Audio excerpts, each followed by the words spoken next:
Okay, guys. So yeah, let's get started without any further ado. We will be taking up the first topic today, which is networking fundamentals. This is the first prerequisite required for cybersecurity as well. Okay. So again, when you're working in cybersecurity domain, it's important to know this concept of networking and IP addresses and the various networking protocols as well, such as DNS protocol, DHCP protocol, TCP, UDP. All these concepts are quite important again when you talk about networking, because a very crucial aspect of cybersecurity is your logs, your various device logs. And in these logs, one important point that you would always notice is communication between various IP addresses. So it's important to understand what these IP addresses are, what are the categories of these IP addresses, okay, and how do the IPs are, how these IPs classified. Okay, so we're going to talk about all that in our sessions today and in the upcoming ones for networking. Okay. So let's get started with the definition of networking, guys. So when you talk about networking fundamentals, there are three important definitions to what is networking, what are networks, and what are hosts. When you talk about networking specifically, this is the practice of connecting information devices with each other. Okay, so in an organization or even in your home network, you have multiple various information devices. Your laptops, your mobile phones, your routers, your smart TVs, your cameras, etc., etc. Right. So the process of connecting these information devices with each other so that they can share their resources or data is called as networking. Okay. Now, in that collection, okay, so that entire collection of those devices itself is called a network. So a network is a collection of these interconnected devices that can communicate with each other, that can transmit data to each other. Okay. And each of those devices in that network is called as a host. So a host refers to any individual device connected in that network that can transmit or receive data. As mentioned, examples of those are your computers, your printers, your routers, your mobile phones, your smart TVs, your smart watches, etc., etc. Okay, so that entire collection is called as a network, and the process of connecting those devices with each other so that they can share data is called as networking. Okay, now just like how we humans have our own unique names to address each other or to recognize each other, these devices also have their own respective names, and that naming convention is called the Internet Protocol Address. In short, it is also commonly known as IP addresses. Okay, IP stands for Internet Protocol. Okay. Now, when this was actually invented by the US military, there were various versions of it. I think this started in the year 1950s or so. Okay. There was IP version 1, IP version 2, IP version 3. They were not successful. They didn't work out properly. What successfully worked out was IPv4, Internet Protocol version 4. And till date, we are still using IPv4 addresses as well. Okay. Again, there is a chance that they might get exhausted in the near future. That's why, as a backup, they also released one more version, IPv6, Internet Protocol version 6. But currently, IPv4 addresses are still accessible and still run. Okay, so let's talk about what this IP address is and what the properties of IPv4 addresses are. Okay, so to define an IP address, guys, this is basically the unique identifier. So each device or each host on the network has a unique identification. Or that unique identification is called as an IP address. Okay. And these IP addresses allow for communication to occur between the hosts. So this is what gives recognition, or again, the identity for each device in that network. Okay. And with that recognition and with that identity, they can communicate or address each other. Okay. And when you talk about IPv4 specifically, it has a few important properties or characteristics to it. Okay. Firstly, it's a 32-bit address. What I mean by 32-bit is that it contains 32 zeros or ones. Okay. A bit is the smallest data value a computer or any information system can hold, and it can either be the value of 0 or the value of 1. Okay. And your entire IPv4 address is a total of 32 bits in it. Okay. And that entire 32-bit address is again divided in 4 equal parts of 8 bits each. So each of that 8-bit portion is called as an octet. 8 in the sense octa, right? And each of those octets is separated by a dot symbol. Okay. So typically when you talk about your IPv4 address in the language of zeros and ones, this is what it would look like. Okay. So you have 8 bits here, and then a dot, and then another 8 bits here, then a dot, then another 8 bits here, then a dot, and then another 8 bits here. A total of 32 bits. And each bit will either have a value of 0 or 1. So 1, 2, 3, 4, 5, 6, 7, 8 bits. 8 fours are 32. Okay. Now, what you see over here is the language of zeros and ones, which is also commonly known as binary language. Binary because it's only containing two alphabets or two characters, I would say, either ones or zeros. Okay, not alphabets, sorry, but characters, I would say, okay, or integers or numbers. Okay. Now, what you see over here is something that is very easily understandable by computers, not by humans. Again, what we humans regularly use are decimal numbers, numbers from 0 to 9. Okay. So today we'll be learning how do you convert any binary number to a human readable decimal number. And from that, we can actually understand the range of IPs. Okay. So this number here, 11000000, is actually equal to 192. This number 10101000 is actually equal to 168. This number 000000 is equal to 0 itself. And this number 00001010 is equal to 10. So how am I converting those? We're going to talk about that now. Okay. Any questions or doubts up to this point before we progress further? Kavya, Sujata, Pooja. No. Any questions, guys? Okay. Assuming no questions, let's progress further. Pooja, any questions on your end? Okay, perfect. Moving on. So let's talk about the conversion now, guys. So there's a very simple procedure to convert any binary number to a human readable decimal number. It involves two basic steps. Step number one. So let's assume we take this number here, 10101010. Okay, this is my binary octet. So step one would be writing the values of 2 power 0 all the way up to 2 power 7 from right to left. So the rightmost bit has 2 power 0. The, oh, 1 second.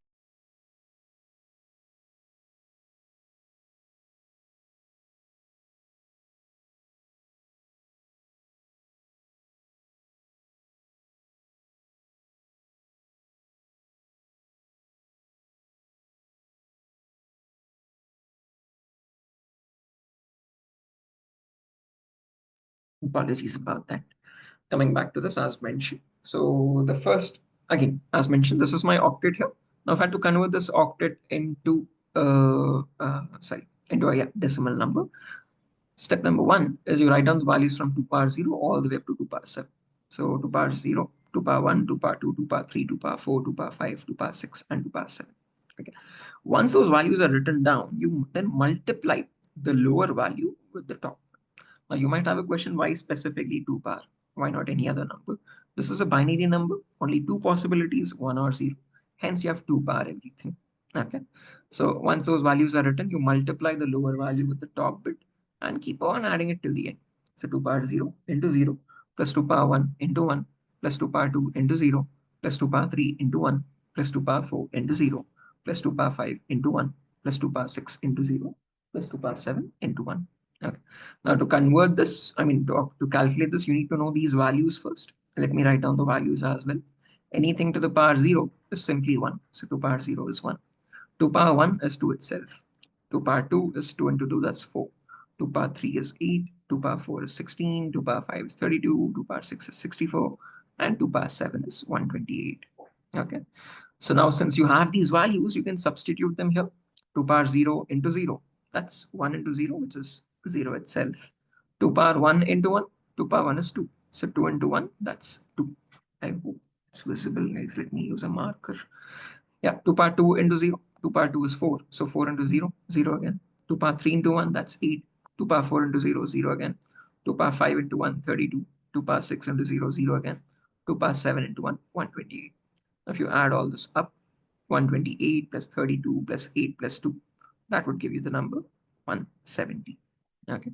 128 plus 32, that's 160. 160 plus 8, 168. 168 plus 2, 170. Okay. Is this clear, everyone? How we converted this binary number into a human readable decimal number?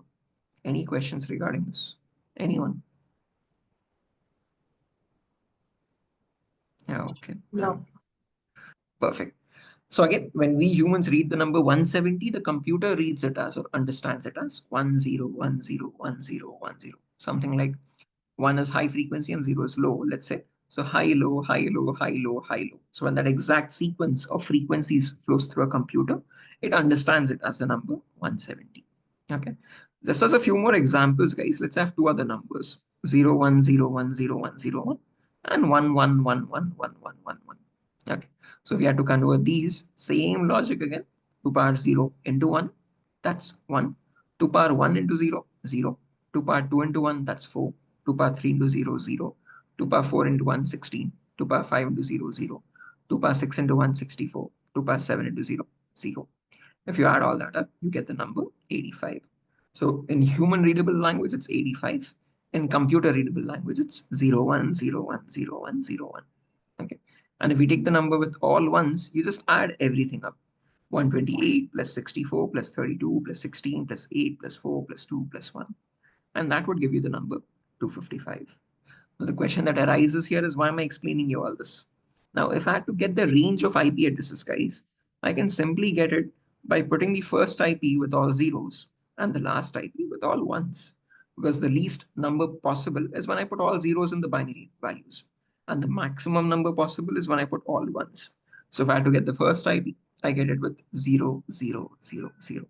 And if I had to get the last IP, it would be 255.255.255.255. Why is it 255? Because when you calculate it with all ones, you get the number 255. Okay. So in your entire IPv4 address range, guys, you would never have an IP address in the numbers above 255. The maximum you can get is 255 itself. Is that clear, everyone? Any questions or doubts up to this point?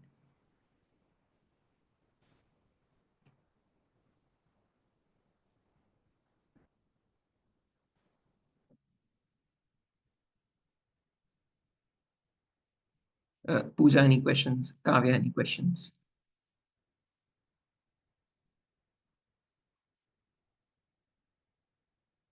Hello. Mohan, any questions? Mohan, I think you've joined a bit late, but no worries. All these sessions are being recorded, guys. So even if you join late, nothing to worry. We'll be getting these recordings as well.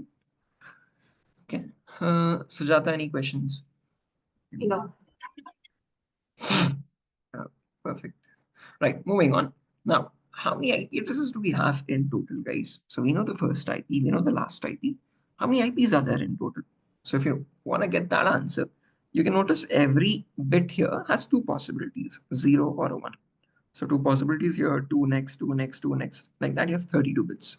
So to get the total number of IP possibilities, you just have to multiply 2 into 2 into 2 into 2 into 2. That way 32 times, which is 2 raised to the power of 32.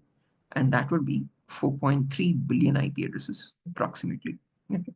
So back then when these were invented in 1950s or so, 4.3 billion IPs was a very large number. You didn't have mobile phones then. You rarely had computers in every household. Okay, so therefore 4.3 billion seemed like a very large number. But fast forward to today, every person has multiple devices and the population itself is 8 billion people, right? So 4.3 billion IPs that way, unique to each device, would never have sufficed. Yeah. But we have the concept over here of classifying these IPs. So these IPs again are divided in various categories. Okay. Oh, we'll talk about the sequence later, don't worry. But again, this entire 4.3 billion IPs are divided in 5 categories called classes. Class A, Class B, Class C, Class D, and Class E. And again, in these classes, there's two subcategories, public and private. Class A has public and private IPs. Class B has public and private IPs. Class C also has public and private IPs. Class D and Class E are exceptions. They only have public IPs in them. There are no private IPs in Class D and Class E. Okay. But what are these classes and what are these public and private IPs? Let's talk about that. Okay. Now, to understand public and private IPs, guys, let's take the example of this diagram here. So let's assume there's this home network I have at my home. At my home, I have a Wi-Fi router, I have a laptop, I have a smartwatch, I have a smartphone, and I have a smart TV. That's it. Okay. Now, each of these devices is my own local network device, my own private network device. So when any of these devices want to communicate with each other, they would always use something called private IPs. So this is my intranet. Intranet is a local network. So in any intranet, in your home network, in your organization network, in your local network, you always use private IPs for communication. These IPs can be assigned yourself. You yourself can assign these IPs or your network admin can assign them for you. Okay, so you don't need any external source to assign these IPs. You can assign it yourself. Okay, so these are the IPs used on a local network for intranet communications. For any device in your local network to communicate with each other, they would use private IPs. But when any of these devices now, if they want to communicate with the internet, let's say if they want to connect to a website like google.com, which is placed on the internet, for that, you would need the public IP. So whenever your packet or your data needs to go outside your network to the public network, there you need the public IP. And these public IPs are provided to you by the ISP, Internet Service Provider. So in India, you have ISPs like Airtel, Hibernate, Hathway, Ticona, BSNL, etc., etc. In US, you have ISPs like AT&T, T-Mobile, Verizon, all these are ISPs there. Okay, so these ISPs provide you the service of the internet. Hence, they're called ISPs, Internet Service Providers. Okay, so they provide you the service of the again, basically the internet with the access to the public IPs. So a public IP is something which is provided by the ISP to allow you to connect to the public network or the internet. Okay, so defining them again, public IPs are globally unique addresses, which are used to identify individual devices on the public internet. They're allocated by the internet service providers and they're routable over the internet. So whenever your traffic needs to go on the internet, you need a public IP for that. Okay. And to check what your public IP is, you can just go to your browser and search for what is my IP. So you just simply open up a browser and in the browser, search for what is my IP. And that shows you your public IP. So right now, this is the public IP that I get from my internet service provider. If I want to know who that is, I can click on this website as well. What is my IP address.com? And that also shows my ISP. So my ISP Beam Telecom, which is basically another name for Act 500, is providing me this public IP. If I want to know what my private IP is, I can open up my command prompt. And in my command prompt, I can run a command called ipconfig. It stands for Internet Protocol Configuration. And that ipconfig command shows me various interfaces and their private IPs. So since I'm connected to my Wi-Fi adapter here, so on my Wi-Fi adapter, this is the IPv4 address assigned, and this is the private IP, 192.168.0.4. Okay, so that's what the private IP is. Okay, now don't worry, each of these public and private IPs have their own ranges, guys. We'll talk about those ranges in the next class. Okay. So again, as mentioned, if you go back to the presentation here, each class has its own range, and in that class is a unique public IP range and a private IP range. And we're going to discuss this in the next session, in the upcoming session. Okay. So yeah, again, since the strength is a bit too low today, I'm keeping it a bit short and simple, guys. Demos are going to be again, they're going to be brief sessions to give you an intro on how the classes are going on, and again, what the topics are. Okay. So if this is your first class, and if you have any questions also, you can let me know, guys. And again, we'll try to take slightly longer sessions from tomorrow once there's a much better strength. Not tomorrow, sorry. For you guys, the session will be on Monday again, since it's Friday today. So the next session will be on Monday itself. So Monday we take a much longer session discussing what these ranges are, discussing what classes are, okay, what is each of these classes, okay, and what's the uniqueness of these classes, what are these protocols, how do you assign a private IP, how do you assign a public IP, okay, what is the DHCP protocol, what is the DNS protocol. We'll talk about all that. Okay, any questions or doubts, guys, up to this point?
Nothing further for this session today, guys. Kavya, any questions? Sujata, any questions before we exit today? No. Okay, guys. So yeah, again, as mentioned, these classes are being recorded, guys. This will be uploaded on the official channel of DurgaSoft itself. You can get the access from there. And again, from Monday, once we have a much better strength of students, we'll try to take much longer sessions as well, guys. So that again, it is gonna again, so that we at least complete one of these topics. I'll try to complete the networking fundamentals completely in our demos. Okay. So that would give you an idea of how the classes are going on and if this course is suitable for you or not. Okay. So yeah, that's that. We can exit the session here and we'll connect back on Monday again, guys. Bye bye. Have a good day. Thanks for joining the session today.